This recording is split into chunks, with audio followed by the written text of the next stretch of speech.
Make these s'mores brownies, but don't make the mistake I made with the fluff. I'll show you that in just a sec. First, we're going to make a super simple graham cracker crust with some graham cracker crumbs, sugar, and melted butter.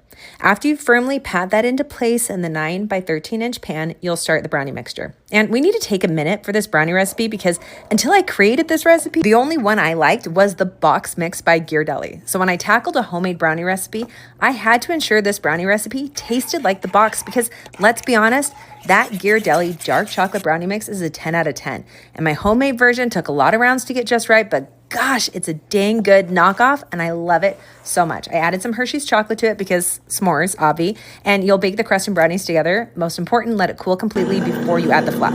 So let's talk about this fluff. I've made it a million times before. However, I was a little distracted when I made it this time and I rushed the process. I didn't add that sugar syrup slow enough and then I didn't mix it long enough. And that's why it looked that way, deflated and it kind of separated.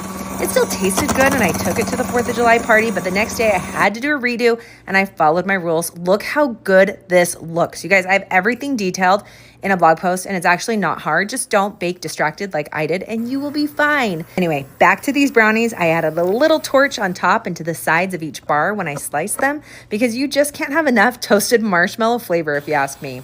Now the recipe is on cakebycourtney.com, which you can grab a link in my profile or just comment brownies below and I'll send you a link to your DMs. Enjoy.